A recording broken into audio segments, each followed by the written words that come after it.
الحمد لله رب العالمين والصلاة والسلام على أشرف المرسلين نبينا محمد وعلى آله وصحبه أجمعين والتابعين ومن تبعهم بإحسان إلى يوم الدين. Cette nuit sera, Inch'Allah ta'ala, la nuit du 27e du Ramadan, la 27e nuit du Ramadan. Donc, il est possible que ce soit la nuit du destin. Nous demandons à Allah subhanahu wa ta'ala qu'il nous facilite de veiller la nuit du destin et qu'il accepte nos bonnes œuvres et qu'il nous pardonne nos péchés. Innahu waliyu dhalika wal qadiru alayh. Nous continuons notre série Un verset, une histoire. À l'époque du prophète sallallahu alayhi wa sallam, le prophète sallallahu alayhi wa sallam envoyait des compagnons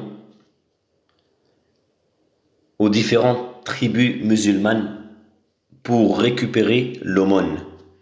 Tous les ans, il envoyait un de ses compagnons, ou il envoyait ses compagnons aux différentes tribus dans la péninsule arabique afin de récupérer l'aumône, az-zakat, qui est un pilier parmi les piliers de l'islam.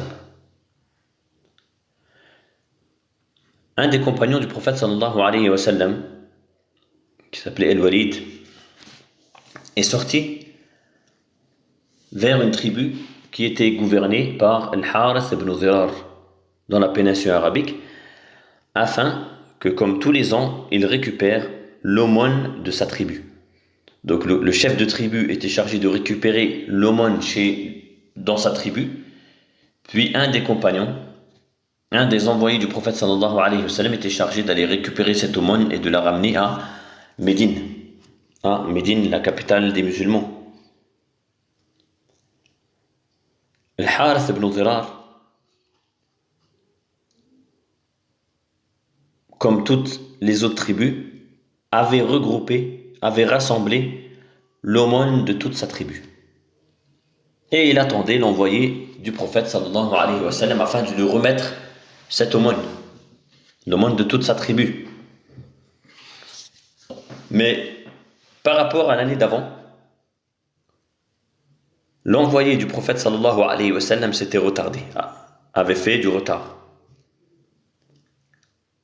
Donc là, Al-Harith ibn Zirar avait pris la décision de sortir avec sa tribu, avec l'aumône qu'il devait remettre au prophète sallallahu alayhi wa sallam, et d'aller lui-même la remettre en main propre au prophète sallallahu alayhi wa sallam.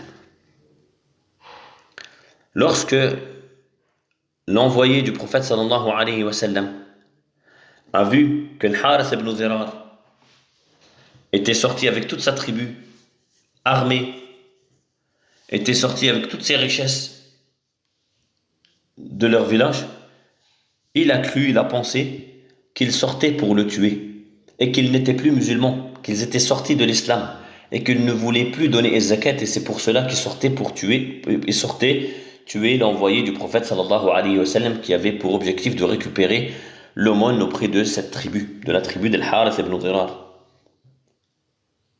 Alors que Al-Harith ibn Zirar en réalité sortait pour remettre l'aumône en main propre au prophète sallallahu alayhi wa sallam. Cet homme, l'envoyé du prophète sallallahu alayhi wa sallam, est retourné à Médine et a dit au prophète sallallahu alayhi wa sallam: la tribu d'Al-Harith ibn Zirar est sortie de l'islam, ils ne veulent plus donner az-zakat, l'aumône, et ils sont sortis de leur village pour me tuer lorsqu'ils m'ont vu arriver. Alors que ce n'était pas le cas. Le prophète sallallahu alayhi wa sallam s'est mis en colère et le prophète sallallahu alayhi wa sallam a commencé à préparer son armée afin de pouvoir se défendre d'après les informations qu'il a eues. Alors que le prophète sallallahu alayhi wa sallam était en train de se préparer donc à se défendre et à combattre les gens qui sont sortis de l'islam et qui ne voulaient plus donner l'aumône et qui voulaient tuer l'envoyé du prophète sallallahu alayhi wa sallam, le prophète sallallahu alayhi wa sallam voit Al-Harith ibn Zirar arriver à Médine avec sa tribu et avec ses richesses. Puis le prophète sallallahu alayhi wa sallam explique à Al-Harith ibn Dhirar les informations qu'il a eues. Il lui dit, j'ai eu comme information sur vous que vous étiez sorti de l'islam et que vous voulez plus donner l'aumône. Et Al-Harith ibn Dhirar dit, ceci est faux. Vu que ton envoyé a tardé par rapport à l'année d'avant, il a eu 2-3 jours de retard par rapport à l'année d'avant, nous voulons venir te voir pour sortir, pour te donner l'aumône en main propre, ya Rasulullah, sallallahu alayhi wa sallam. Allah Azza wa Jal a révélé au sujet de cette histoire le verset suivant. A'udhu billahi minash shaitanir rajim. يا أيها الذين آمنوا إن جاءكم فاسق بنبأ فتبينوا أن تصيبوا قوما بجهالة فتصبحوا على ما فعلتم نادمين. Allah Azza wa Jal a révélé ce verset lorsqu'il y a eu cette histoire. Allah Azza wa Jal dit dans le sens du verset: ô vous qui avez cru, si un pervers vous apporte une nouvelle, voyez bien clair, vérifiez cette information, de crainte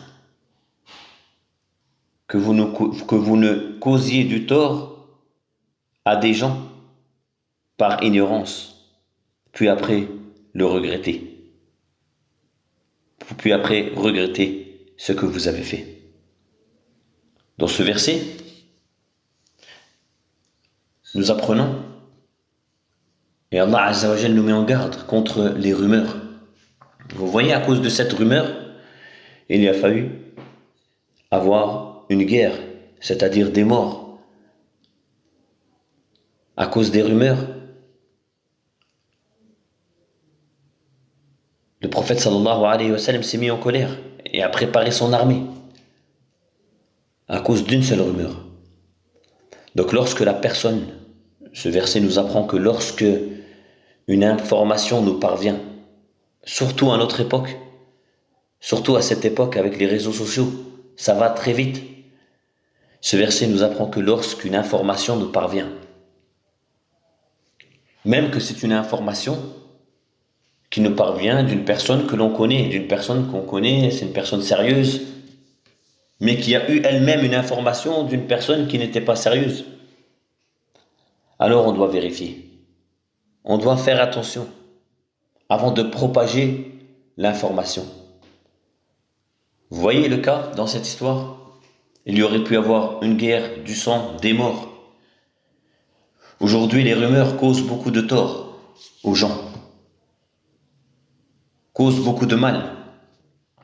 Et la personne qui transfère, qui partage des rumeurs, sera jugée le jour de la résurrection, car c'est un mensonge.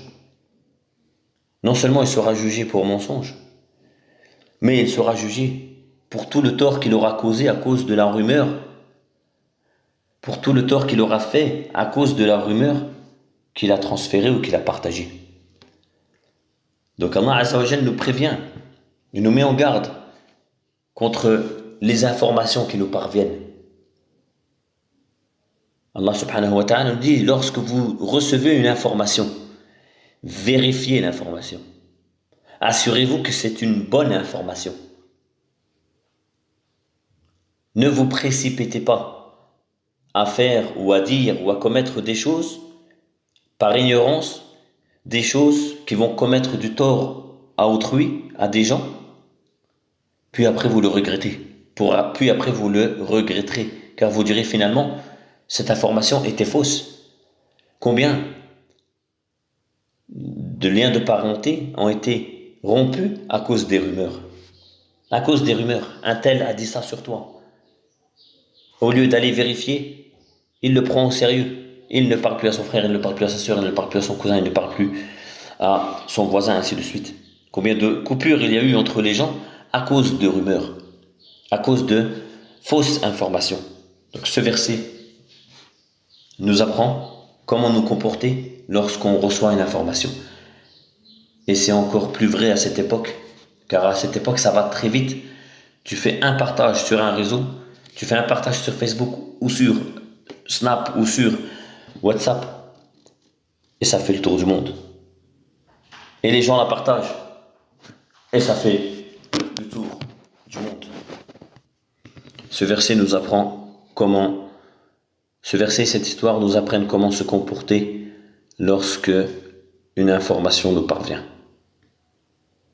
Nous apprend le danger, la gravité de propager de fausses informations, la gravité, le danger des rumeurs. Nous demandons à Allah subhanahu wa ta'ala qui préserve nos langues, qui préserve nos membres et qui nous rentre au paradis avec le prophète sallallahu alayhi wa sallam. N'oubliez pas de multiplier les invocations durant cette nuit qui peut être la nuit du destin. Subhana rabbika rabbil izzati amma yasifun, wa salamun ala al mursalin walhamdulillahi rabbil alamin.